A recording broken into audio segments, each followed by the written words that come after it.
Thank you.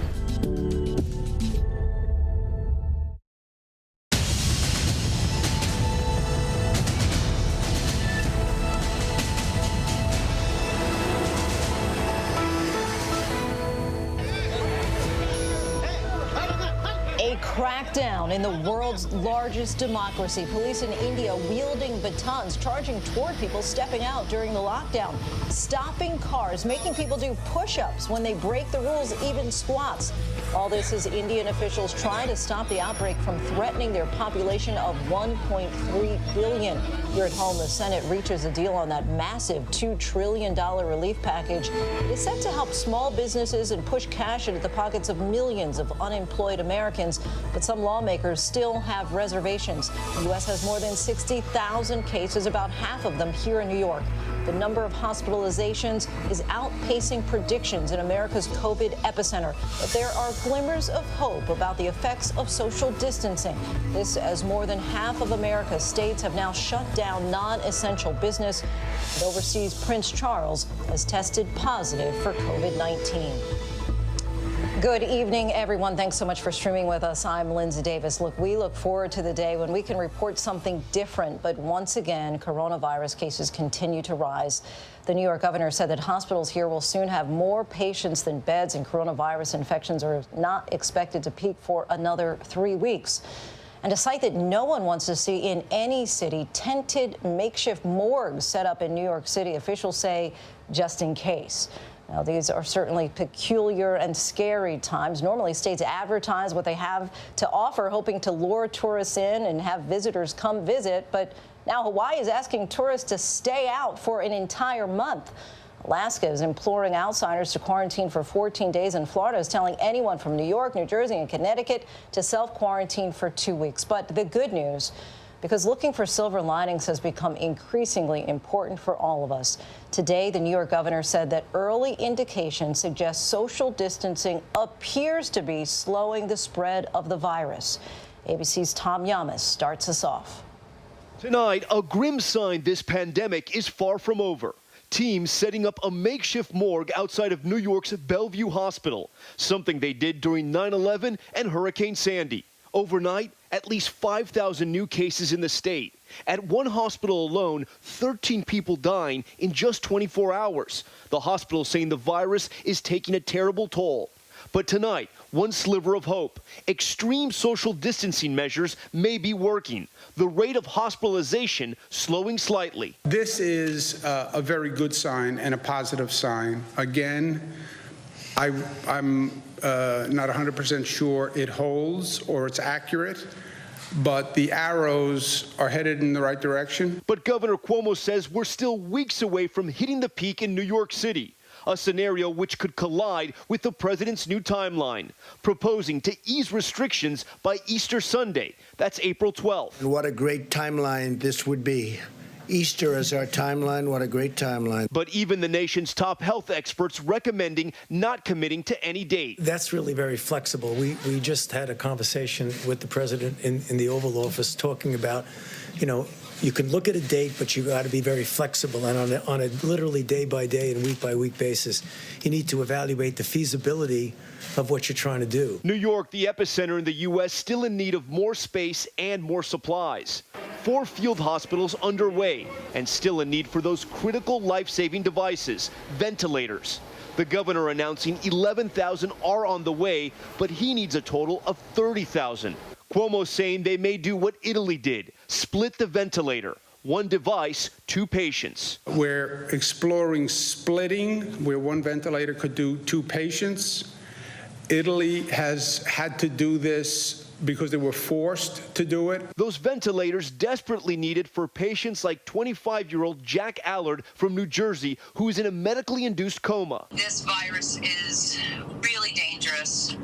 He's very, very sick. The 26-year-old former lacrosse player woke up with backaches and a fever nearly a week ago. He never vaped. They were asking us that. He never vaped. He never smoked. I mean, he took his health very seriously. I mean, he's an athlete. Jack's doctors now trying an experimental drug for Ebola, his family hoping it will save him. In New York City, 46% of coronavirus cases are people aged 18 to 44, the virus hitting all ages. 62% of deaths are men, and 54% of people who die from the virus are over 75. That's why in Woodbridge, New Jersey today, more than 90 residents had to be transferred from an outbreak inside this nursing home. The U.S. Naval Hospital ship the Mercy heading towards Los Angeles today. The medical crew on board preparing beds and equipment to handle a surge of up to 1,000 patients offshore. And tonight, a new effort to help from North Carolina to Colorado. Veterinarians now donating medical equipment, including ventilators. This is just one more example of the One Health and us being able to partner with our colleagues on the human side. New hot zones now popping up across the country. Tonight, disaster declarations for Texas and Louisiana. In New Orleans, Mardi Gras, just weeks ago, a celebration with massive crowds and days of partying may be one reason the coronavirus is now spreading faster here than anywhere else on the planet. My EMS department, over 50% of my people are now on quarantine. And so while we've unlocked additional resources at the state level, the state can no longer go on without without federal assistance at this time. And the virus now taking its toll on first responders. It's very personal. Each and every day I get a report and the numbers climb. In New York, more than 200 members of the NYPD have been infected with the virus. In Detroit, at least 2 officers have died. And for the Army of Americans working to keep up with a new surge in home deliveries, cases of the virus now reported in 9 Amazon warehouses. And Tom Llamas joins us now. Tom, New York's Governor Andrew Cuomo today said that his state is the hot spot right now, that it needs resources, but it's prepared to then help other states when they become the new hot spots. Yeah, that's right, Lindsay. He's been saying this for a couple of days now. Essentially, he wants to make sure they can fix this problem here. They can help out in the pandemic. And once they learn everything they can, and once other hot zones start popping up, like in Louisiana, then they can transfer some of the equipment, transfer some of the knowledge, and hopefully help out other states throughout the country. And let's go now to some of that hopeful news that hospitalization rates are slowing in New York because of social distancing. Is that trend expected to continue? Yeah, you know, it's a small silver lining, and Governor Cuomo, every night he tells me he looks at all the stats, he looks at all the data, and then he presents in those news conferences the next day. This is one silver lining he mentioned. The hospitalization rate went slightly down, but again, he still says we're nearly 2 to 3 weeks from the peak of all the cases when they hit the hospitals, so we're still very, very early, at least here in New York City, in this pandemic. Lindsay? Nonetheless, we will take that silver lining. Tom Llamas, thank you. For more Americans, this pandemic is no longer just about statistics, but about real people in their families and their lives. The victims of COVID-19 are now both young and old, previously healthy, and those with other medical conditions. Adding to the enormous heartbreak, many of the sick are now physically separated from their loved ones, fighting this battle in isolation. And in other families, the virus already has spread. Our Matt Gutman shares these heart-wrenching stories. Tonight, a 17-year-old boy from outside Los Angeles has become the youngest person in the country to have died after contracting COVID-19. Every kid in this community, they're grounded. People have got to stay home. I am not going to lose another child in this city. The CDC is tonight looking into the cause of the teenager's death. His father, an Uber driver, also infected. And in San Diego, 2 infants testing positive. And a warning from doctors tonight. So patients are coming in commonly with many different complaints, but most often fever, cough, and shortness of breath. I think the thing that's really interesting is that patients are also coming in with nausea, vomiting, and diarrhea, which isn't really something that we would expect with these respiratory illnesses. And across the country, chilling firsthand accounts of similarities. Terry Chaseley's in her 40s and active until the virus colonized her lungs. I was at the gym working out, and then fever and nausea kicked in. Within days, she was hospitalized. Well, I've had it going on. This is my 16th day now. The whole time, she hasn't seen her husband and 3 kids. He leaves food at the door. I have FaceTimed with my family, and my kids leave notes and little crafts for me at the door. But I have not touched them or spent any time with them this entire quarantine. One of the symptoms, a loss of smell, which also happened to Yvette Paz. But one thing that I did notice that changed, I completely lost my sense of smell. And it got much worse. The 30-year-old Army vet was hospitalized. She was released and actually felt better until the virus triggered pneumonia. Finally, she says doctors put her on an anti-malarial drug called hydroxychloroquine as part of a clinical trial. In Missouri, 5 family members you see in this picture got the virus. First, matriarch Jane Winehouse. Then her son Jason, his brother, sister-in-law, and father Mike. All of them falling ill, 3 of them suffering pneumonia. The virus also spreading through Erica Cave Miller's family. Speaking to ABC's Start Here podcast, she describes the agony of losing her husband Jermaine just days before his 45th birthday. I felt so helpless, and I'm sitting there like, what am I supposed to do? He needs somebody there with him. He needs somebody praying over him. He needs somebody there, but again, couldn't do anything. Once he tested positive, doctors separated Jermaine from their 2 kids and from Erica. She never got to say goodbye. Such difficult stories to hear. We're joined now by Matt Gutman. And Matt, you report that a COVID-19 patient, Terry Chaseley, felt better, then fell sick again. Is that something that you're hearing about, waves of illness? We are. People are calling it the roller coaster effect, where they think that they're on the mend maybe a week or 10 days or 2 weeks after first getting symptoms. And then a few days after that, they get walloped again by this virus. Again, it is a very difficult thing to grapple with, and doctors are still learning how this virus behaves. And what about that loss of smell? I've also heard loss of taste. Those are symptoms that are believed to be associated with this virus.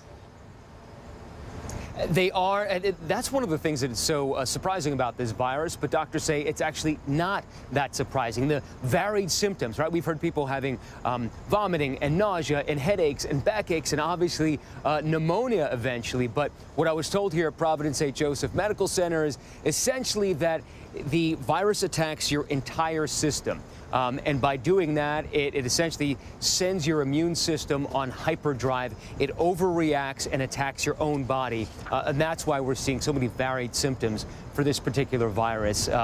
Hopefully, at some point, we can get a vaccine and those treatments that we know will work. Lindsay. All right. Matt Gutman, thank you for your reporting. We appreciate it. Now, the ripple effects of this virus are far-reaching. As we were saying, many family members are being kept away from their elderly loved ones in nursing homes and assisted living centers for weeks now to protect them from COVID-19. That's the case for Gail and her husband, Pastor Lester Taylor. I want to thank you both for joining us. Thank you for having us, Lindsay. So, Gail, your mom, Charlotte, who's in a New Jersey assisted living center, she just celebrated her 89th birthday over the weekend. And then today you learned that she tested positive for coronavirus. Walk us through how she ended up being tested. What were her symptoms? And how are you handling this revelation just from a few hours ago that she now has the virus? Yes. So on Saturday, I spoke to my mother. And I noticed that she just sounded a little withdrawn, overly tired. I didn't hold her on the phone long, but I knew something was different.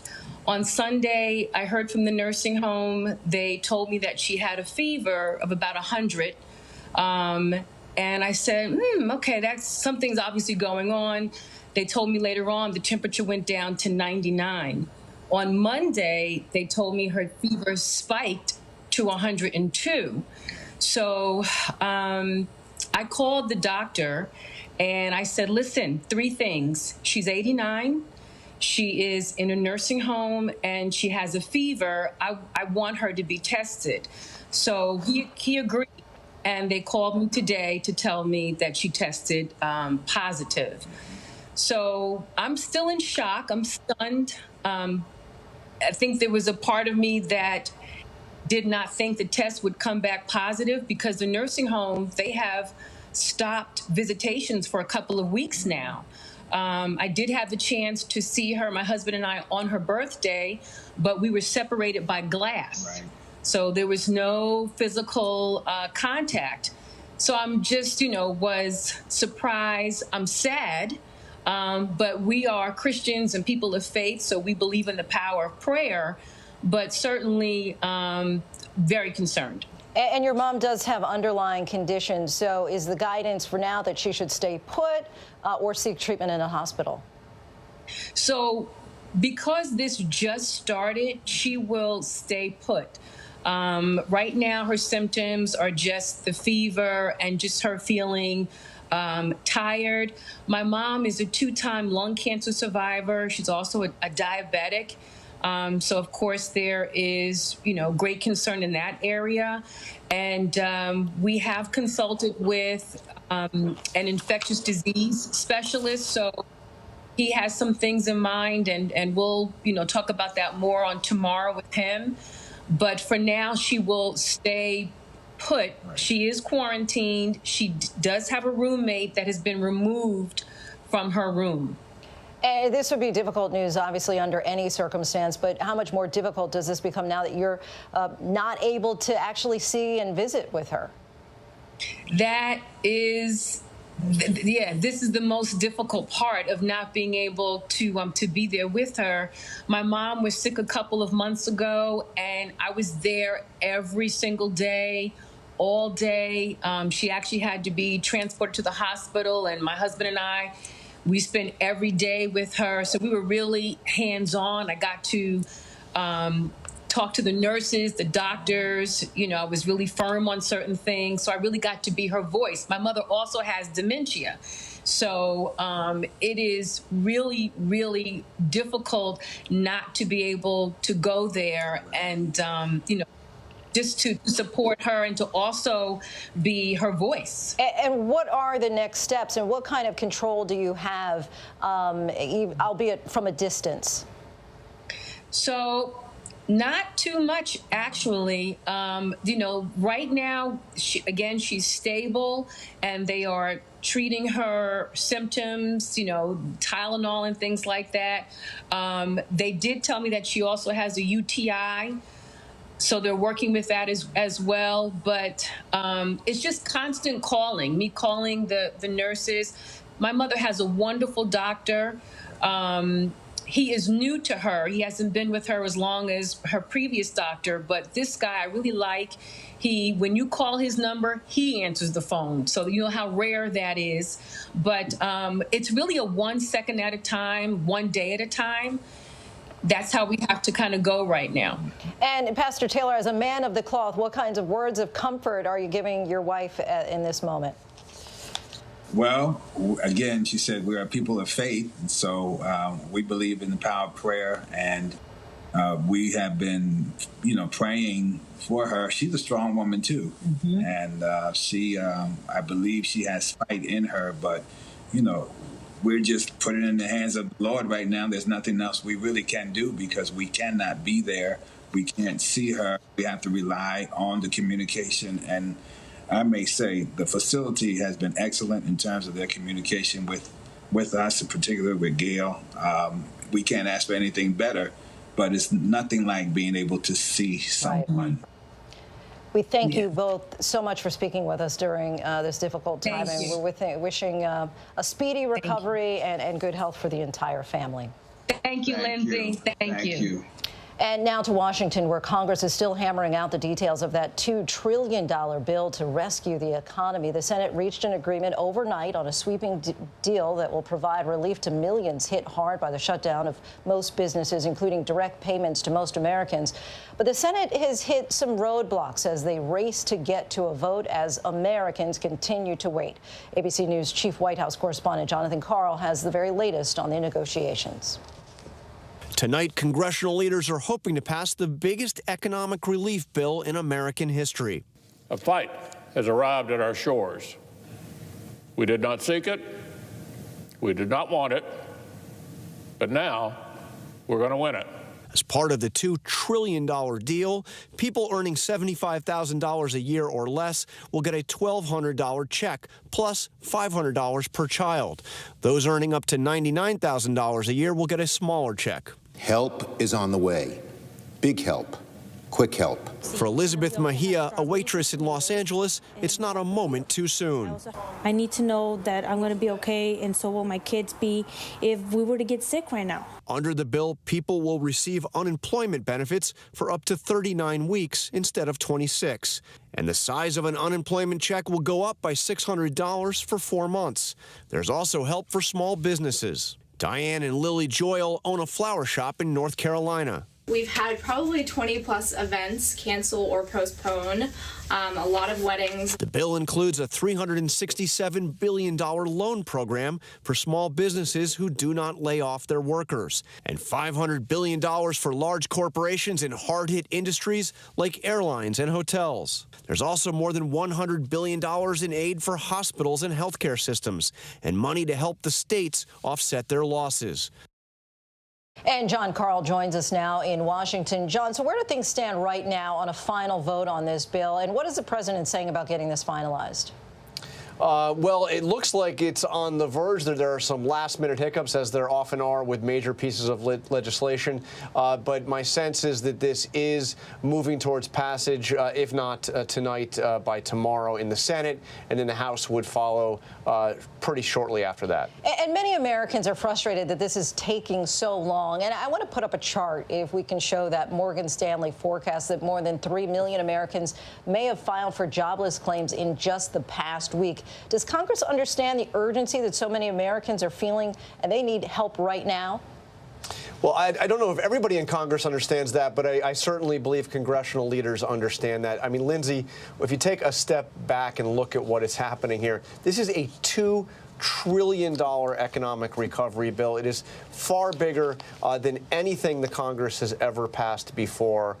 You mentioned the comparison with the auto bailout. This is a massive undertaking here, $2 trillion, and it is passing by congressional standards with lightning speed. And regarding those unemployment benefits, a key feature of this bill, as I mentioned, was extending the length of time that people can be on unemployment, but also adding $600 to those unemployment checks every month for 4 months. So it's a big bill. It does have wide bipartisan support in Congress, but nothing ever moves quite as fast as you'd like it to on Capitol Hill. That's right. Okay, Jonathan Carl reporting for us in Washington, D.C. Thanks, John. Thank you. And when we come back, the terrifying video, storm chasers dodging debris after a tornado rips through the South. Prince Charles testing positive for the coronavirus. How close has he been to the Queen? And we'll take a closer look at the impact the COVID-19 emergency is having on small businesses.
I got word of my layoff on Monday, March 16th at 11 o'clock at night after my shift. Upper management called for an emergency meeting where they explained to us that as of that moment, me and along with about 30 of my coworkers were officially laid off indefinitely. The company had zero response to any of our questions, such as how long is this going to go for? And this layoff completely changes our way of living. It's hard enough to get by on 2 incomes, but now to not be able to rely on my share is completely unsettling. You start to ask yourselves, are we going to be able to afford to buy food? Are we going to be able to pay our rent at the end of the month? Are we going to be able to afford car payments, our insurance? To any employer that's considering layoffs, my advice to you is to be as open and honest with your employees as possible. Give them guidance, give them assistance with as much as they possibly need, because at the end of the day, we understand what you're going through. And all we ask in return is that you understand what we are going through as well. Yeah, many blindsided by all of this and looking for some compassion as Congress finalizes that $2 trillion economic stimulus plan. They are racing to get much needed cash to businesses that employ fewer than 500 workers. America's 30 million small businesses, those catering shops, web design firms, bookstores, and yes, even comedy clubs. As Devin Dwyer discovered, the coronavirus crisis is taking a toll even on those whose primary purpose is to make us laugh. Stand-up comedy has gone silent in the nation's capital. It's not funny, that needs to be clear. The pandemic, no joke for small business owners like Allison Jaffe, who's been helping people laugh off their stress at her D.C. Improv Club for nearly 20 years. It's also not healthy to just be in total fear and panic. That's going to do more damage to you. Yeah. The virus is going to hurt you, but that feeling's going to hurt you too. After novel coronavirus hit, she canceled upcoming acts, refunded tickets, and laid off all 50 of her employees, including her husband. He knew it was coming, but I just, said it, and he said, well, this is the first time I got laid this month, so there you go. That's what happens when you work in a comedy club and marry a comedian. They have that kind of, which was funny. So I was sad, and then I laughed, and then I was like, all right, we'll get through it. It's been a nightmare. It's been, the word that I keep telling and saying is horrific. Many American small business owners say they're very worried about survival. Experts believe alleviating those fears is critical to stabilizing the U.S. economy now in free fall. This crisis is one of the worst things I've ever seen for small business. Karen Mills led the U.S. Small Business Administration through the Great Recession and recovery. It actually far exceeds the problems that we had in 2009. And that's because half the people who work in this country own or work for a small business. So that's half our jobs. And they have very low cash buffers. On average, they have about 26 days of cash. So this is really a race to survive. It is absolutely, because when you run out of cash as a small business, you're dead. The cash crunch worries Adam Waterous, a used bookstore owner in D.C. He just completed a major renovation of his shop and has little savings on reserve. Having people stop coming to the space is necessary for health and safety, but it just dramatically stop. How dramatically has the business dropped off? 30%, 50%? I think probably closer to 75%. Waterous laid off 4 employees this month and is doing all he can to keep 3 others on payroll. He's nervous about taking on more debt with new loans, but says that new stimulus plan might help. It seems like that might be happening, which I think is important, that they're giving certain provisions to small businesses. Congress is expected to send more than $350 billion in emergency loans to small business owners, and with a major perk. They won't have to pay back the government. They use the money to pay rent or their workers. I would take that deal any day to allow us to do that if those loans could therefore be forgiven. Pia Carasone owns one of the only women-owned distilleries in the world. She makes her craft vodka and bourbon in the shadow of the U.S. Capitol, where she used to work as chief of staff to then Congresswoman Gabby Giffords. Crisis management has been my life calling. And, staying calm is certainly an important factor. Figuring out how to find moments of clarity in otherwise very chaotic. But the question is, do small spirit producers like us survive?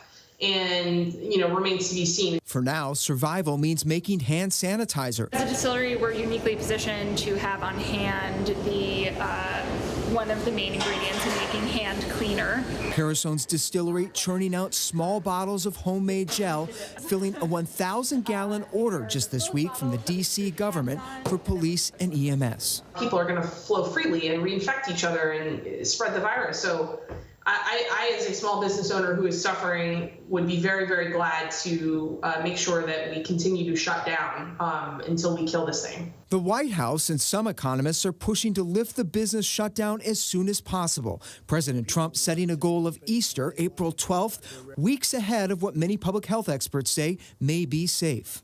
Would you support that? I would say no. Like, it's not safe. I don't want. That's not, I think, responsible for me as a business owner. I don't know that Trump's going to know that. I would rather hear from. I'd rather hear from DC. I'd rather hear from Mayor Bowser and other DC health officials than I would him. Are you looking at this panicked that you're going to have to shut for good? So, I am trying to stay very positive. I believe in the power of comedy. It's depressing to see it totally empty, but I know that we will not always be this. That spirit of determination, combined with a financial boost from government, a cause for cautious optimism that despite a financial body blow from the virus, small businesses can survive and continue to thrive. I know we'll be filled with people again that want to be here, that want to laugh, that need a laugh. And I look forward to that day. Me too. And hopefully sooner than later. Me yes. too. For ABC News Live, I'm Devin Dwyer in Washington. Yes, we could all certainly use a good laugh. Our thanks to Devin. And we still have a lot more to get into. It's been another horrific day in Italy with hundreds more dead. Tonight, we speak to the doctors in Italy, what they've faced, what lessons do they have for their colleagues here in America. There's been so much misinformation during this outbreak. We'll break down fact from fiction. But first, our tweet of the day, Apple's big announcement. To tell you this morning that Apple has sourced, procured, and is donating 10 million masks to the medical community in the United States.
Hello everybody, I'm Elizabeth Mejia. I work for Areas USA at the LAX airport. I've been a server and been in the company for almost 8 years. I received a text message from a manager saying that the restaurant will be closed, don't bother coming in to work tomorrow, stay at home, stay safe, but that HR will let us know if anything happens regarding layoff or get back to work, maybe just to sanitize or start working or something. But it's been 4 days. I need answers. I need to know that I'm going to be okay, and so will my kids be if we were to get sick right now. We don't have health insurance and we don't have money. Wages, health insurance, we need it. So many Americans struggling with unemployment caused by COVID-19 and waiting for some relief from Congress. While the details of the bill are still being ironed out, it will be massive. So let's take a look at what we know by the numbers. The nearly $2 trillion relief package will be bigger than the $1.4 trillion discretionary budget plan for the entire federal government in 2020. It's also more than the $787 billion stimulus plan passed in 2009 to combat the Great Recession. The center of the current bill, direct payments to some 90% of American taxpayers, with $1,200 each to individuals who earn less than $75,000 or $2,400 for a couple earning up to $150,000. An added $500 per child will also be given. $250 billion will go to a dramatic expansion of unemployment benefits, extending current unemployment by 13 weeks with boosted benefits.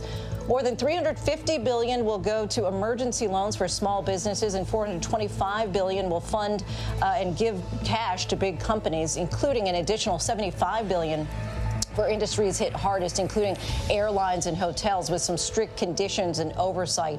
By comparison, the 2009 bailout of the American auto industry cost about $80 billion, with most of it eventually paid back to the government. We'll be sure to stay tuned for the latest details as the bill gets finalized. And we still have a lot more to get to. Another cruise emergency. 77 people falling ill with flu-like symptoms stranded off the coast of South America, making its way to Florida. The ship does not have any COVID-19 tests on board. And with crucial medical supplies running low in Italy, we'll hear the decisions that some doctors there had to make as they keep up their heroic fight to save lives. But first, here are some of the trending headlines on abcnews.com.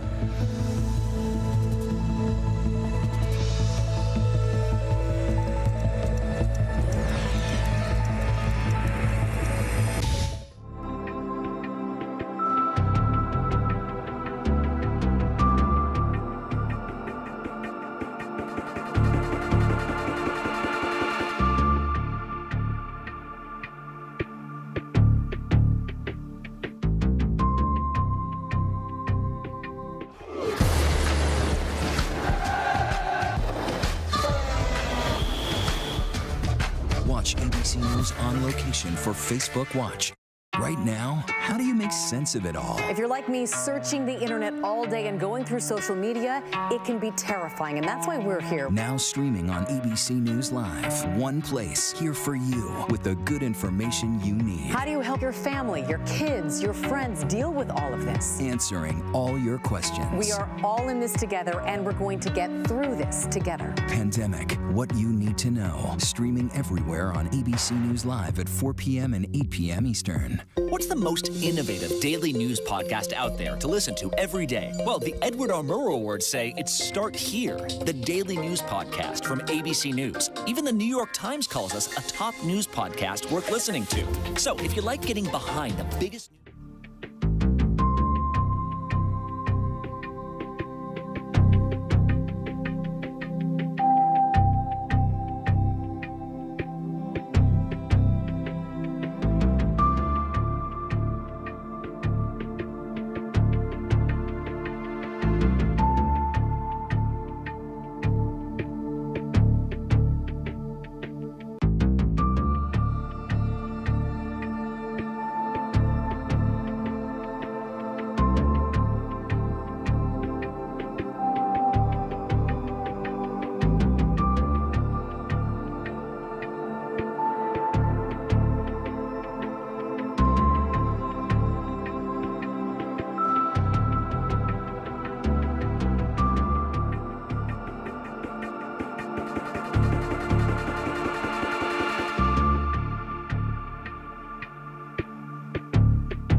Senate will act to help the people of this country weather this storm.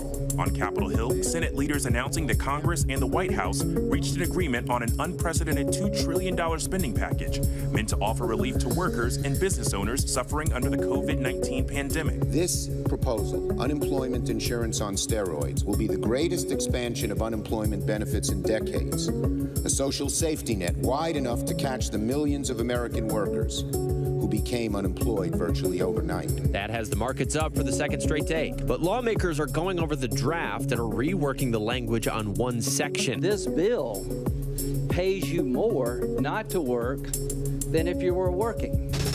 The COVID-19 pandemic continues its aggressive spread across America and beyond. And one of the fastest infection rates is in the state of Louisiana. The trajectory that we're on is very problematic. The growth rate that we're seeing exceeds the capacity to deliver health care. Health officials also alarmed at the infection rate in New York City. New York, the epicenter of the coronavirus outbreak, accounts for more than half of the nation's 60,000 cases. The state's Governor Andrew Cuomo says he's seeing signs, though, that the strict stay-at-home measures are starting to work. New York's medical examiner has started setting up temporary morgues in Manhattan, temporary tents and refrigeration trucks if needed. New York has 30,000 confirmed coronavirus cases, but other states are also seeing a rise as testing expands. 77 people on board a cruise ship heading for Florida are sick with flu-like symptoms. Passengers say they haven't been off the ship in more than 10 days. Their meals now delivered directly to their rooms. So many waiting for answers in the coming days. There are many people in their 70s and 80s in this ship. 71-year-old Prince Charles, son to Queen Elizabeth and heir to the British throne, announced Wednesday that he has tested positive for COVID-19. A statement from Clarence House says he has been displaying mild symptoms but otherwise remains in good health, and he's been working from home throughout the last few days as usual. A spokesman adding Prince Charles's wife Camilla, the Duchess of Cornwall, has also been tested but does not have the virus. We're tracking those severe storms, a confirmed EF1 touching down between Mississippi and Alabama. These images from outside Tupelo, Mississippi. The tornado crossing state lines. You can see the damage, homes and structures destroyed. Welcome back. 683 lives lost in Italy today alone. Doctors and nurses there are on the forefront of an uphill battle, putting their lives on the line to try to save thousands of patients that come through their doors. Maggie Rulli has this report. For the past few weeks, it seemed Italy was losing a war with the invisible enemy. But in the last 3 days, Italy's reported cases have slowed. A glimmer of hope for a situation that's ever more dire. Over 70,000 infected, more than 7,000 dead. It's taken an international effort to begin to contain Italy's cases. The Chinese brought their ventilators. The Russians deployed medics and supplies. The Americans posted on the front lines. We just finished in the women's ward giving their morning medications. We're not able to let them go until the symptoms of the coronavirus are resolved. So they end up being here for quite some time, which can be challenging for them. Now we're gonna pop into the ICU and check on them and see how they're doing and what kind of help they need. A constant race to keep up for those at the forefront of this battle. Every minute critical. I would say that we are at the end of our strength.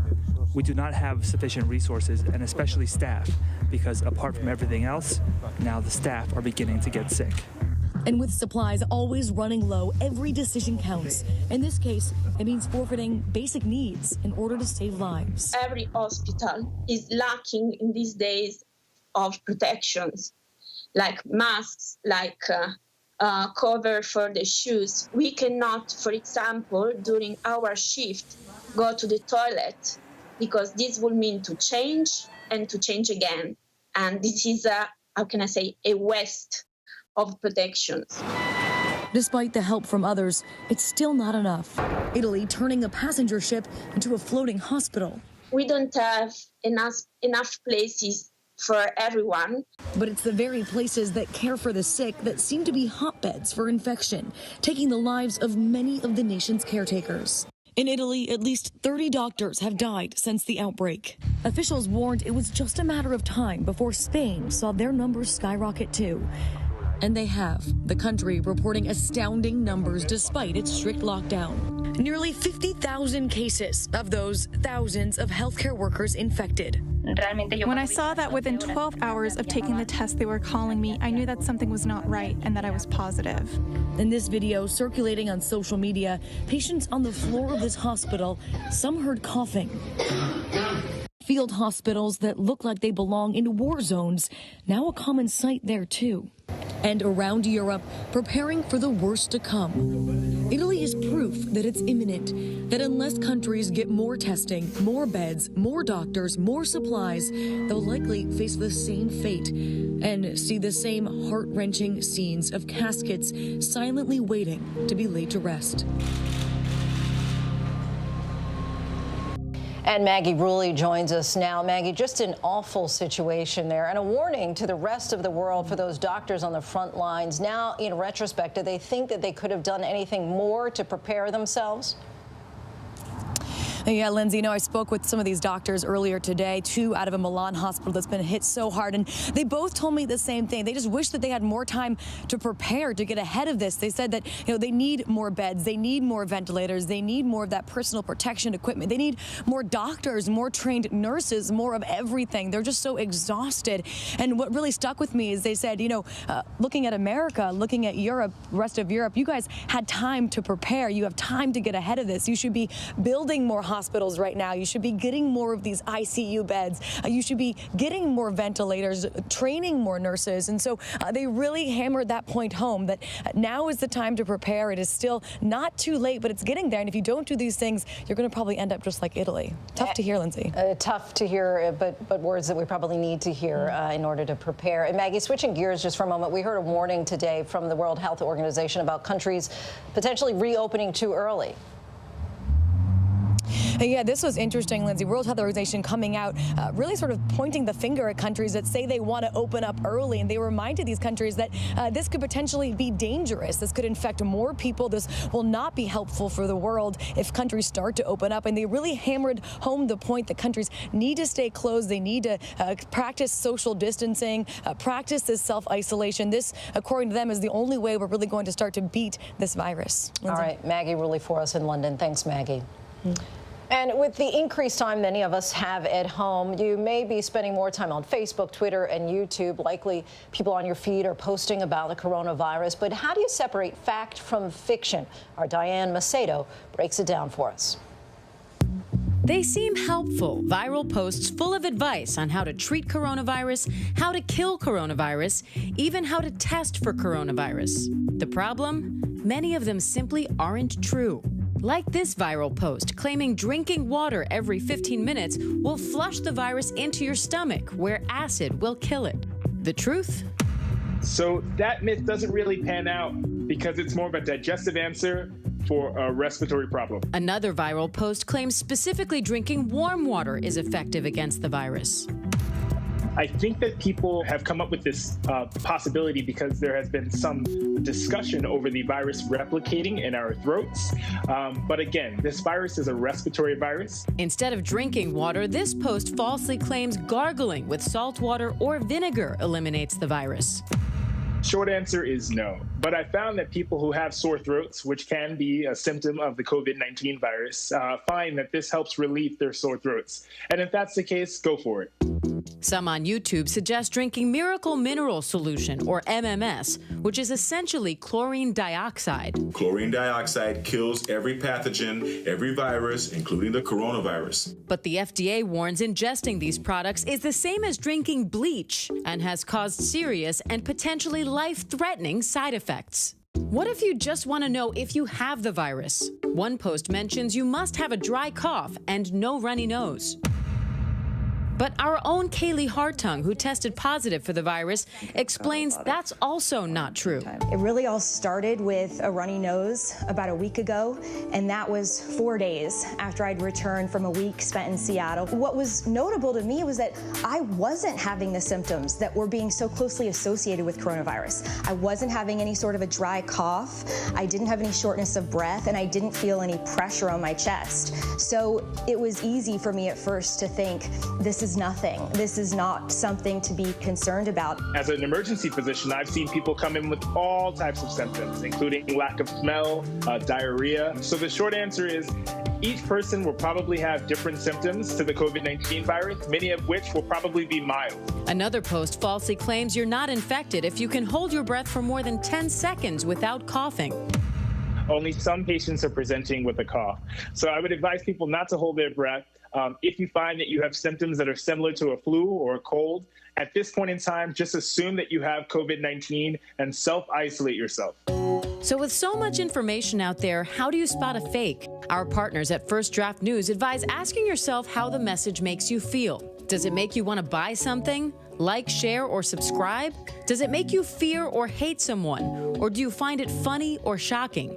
Each of these can serve as a warning that you may be looking at misinformation. And whenever possible, get your info from a vetted medical source like the CDC, World Health Organization, or the National Institutes of Health. One more thing you can do is check the supposed source of the information. One of the posts we mentioned claims to come from Stanford Hospital, but if you go to Stanford's Facebook page, you see this message. The post did not come from Stanford Medicine.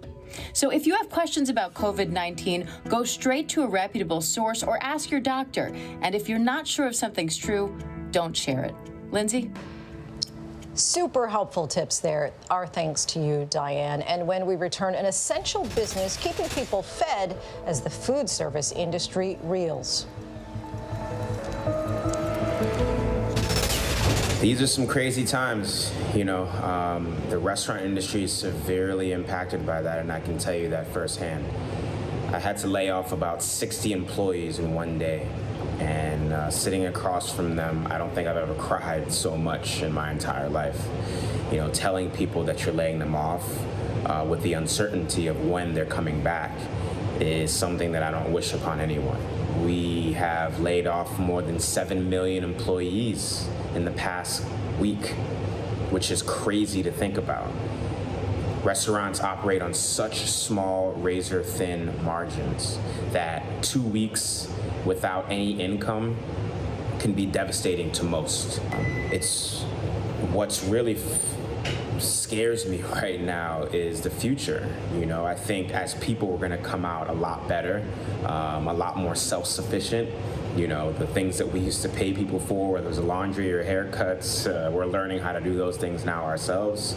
And there are some positives to take away from this. But we need to come together as a people and be united, because we're better, stronger together.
I'm 56 years old.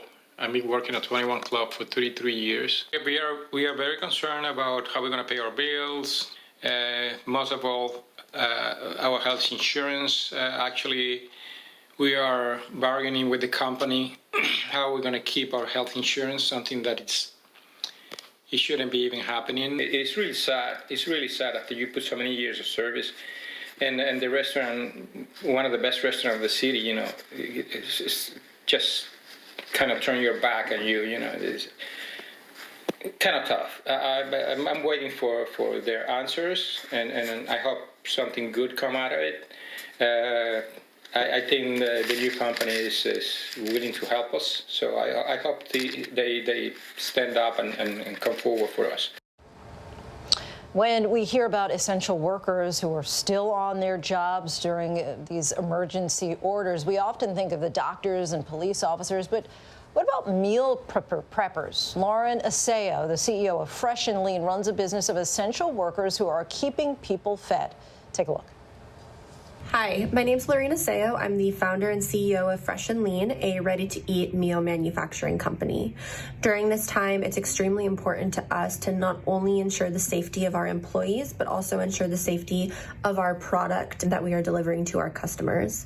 We are an essential business, so during this time, we are taking that duty very seriously. We are very, very fortunate to be in the position that we are in, being an essential business. So within the community, we do have a lot of other businesses and companies that are needing to shut their doors, and there are a lot of people that are in need of jobs. With that being said, we are hiring. So during these tough times, we do want to be here for the American people, and we will do our best to ensure that what we are putting out is always safe and that we are ensuring the safety of everybody. Thank you. And Laureen joins us now live. Thanks so much for joining us, Laureen. Thank you for having me. So while many people in the restaurant industry are getting laid off, your company is hiring. You just said as much. What kind of jobs are you hiring for?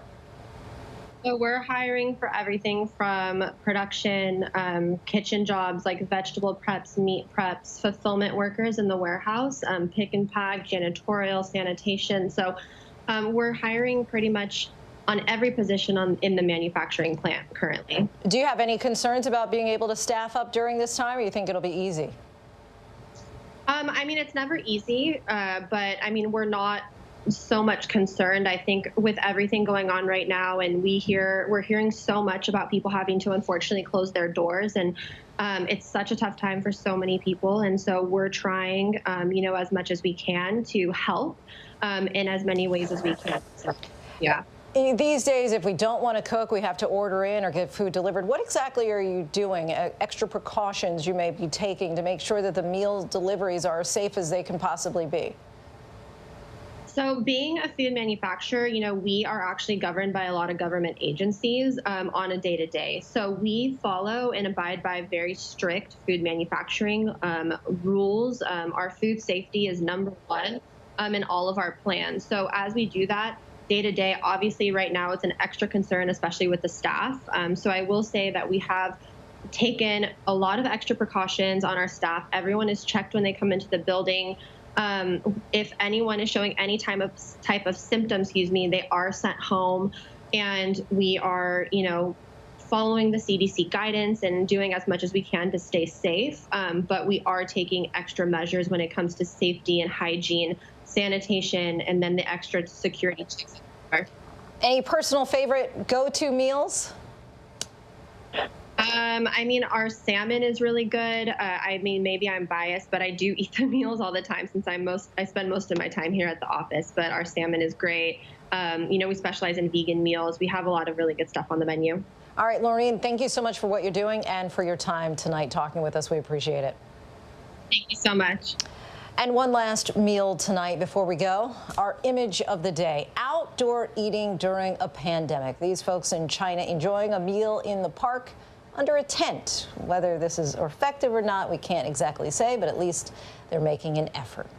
And that is our show for this hour. Be sure to stay tuned to ABC News Live for more context and analysis of the day's top stories. I'm Lindsay Davis. Thanks so much for streaming with us, and have a great night.